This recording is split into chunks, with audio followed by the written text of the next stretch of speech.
The first case of COVID-19 pandemic was confirmed in Nepal on January 23, 2020 when a 31-year-old student, who had returned to Kathmandu from Wuhan on January 9, tested positive for the disease. It was also the first recorded case of COVID-19 in South Asia. Between January and March, Nepal took steps to prevent a widespread outbreak of the disease, while preparing for it by procuring essential supplies, equipment, and medicine, upgrading health infrastructure, training medical personnel, and spreading public awareness. The first death occurred on May 14. As of 26 May 2020, a total of 772 cases have been confirmed, affecting 43 of the 77 administrative districts. 155 of them have been confirmed recovered, 4 people have died. Since January, 52,000 PCR tests have been performed in 20 laboratories across the country, 96,000 rapid diagnostic tests, RDTs, have been carried out. A countrywide lockdown came into effect on March 24, and is scheduled to end on June 2. Land borders with India as well as China are completely sealed off, and all international flights are suspended. All academic examinations were cancelled, and schools and colleges are closed. Quarantine centers and temporary hospitals are being set up across the country. Laboratory facilities are being upgraded and expanded. Hospitals have been setting up ICU units and isolation beds. Nepal cancelled its international promotional activities related to Visit Nepal Year 2020. Economy is expected to be severely affected by the pandemic due to its impact on foreign employment, tourism, manufacturing, construction, and trade. There have been more cases among Nepalese abroad than at home, with 5,000 confirmed cases globally, and more than 70 deaths.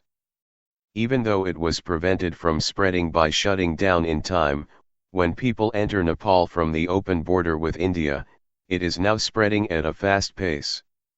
Although lockdown worked well for some time in the beginning, it gradually began to affect low-income and migrant workers. Because of that, during the lockdown, migrant workers started walking back to their village. And some of them have walked for 8 to 9 days.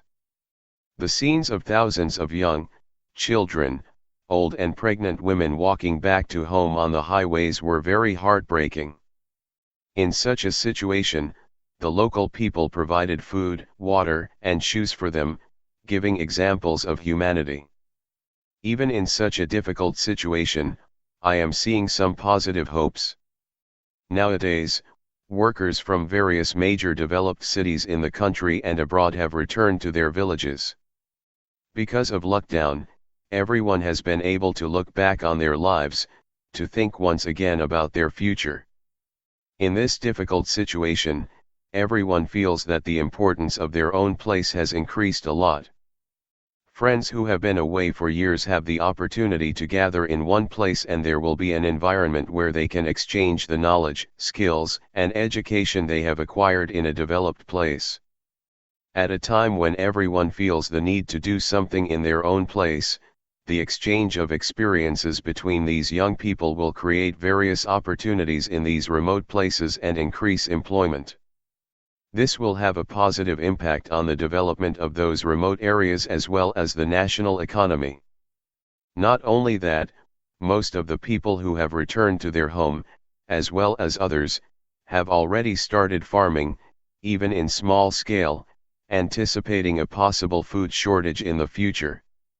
Lots of people are planning to do it as profession in future. This is the good indication in the agriculture sector of country. On the other hand, due to these young people returning with new ideas and experiences, there is a possibility of change in traditional ideas and behaviors, which can lead to development along with social and cultural changes in those places. At this time, I have started a project called The Hope is Growing, Food for Hunger, Occupy Land for Food. I am now planting fruit trees in public places as well as on empty sidewalks. Its main objective is to produce food for the poor and hungry people. I have chosen this because a fruit tree can produce fruit for 20 to 30 years. It will bring greenery to the city and help to clean the environment as well. For this, I have been germinating the fruit seeds that I have eaten. The reason I chose public spaces and sidewalks is to make this fruit easily accessible to all of them who need it. Like other people, I am also growing my own vegetables in small scale. Though this is not big things, but if all people start to grow their own food in small scale, it will make difference.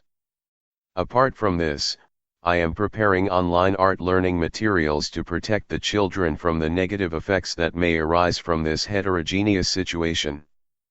Also, I am conducting online art classes for them for 2 to 3 hours daily. Yes, it's true, hope is growing in Art Studio. At this time, social unity with physical distance is necessary. Stay safe.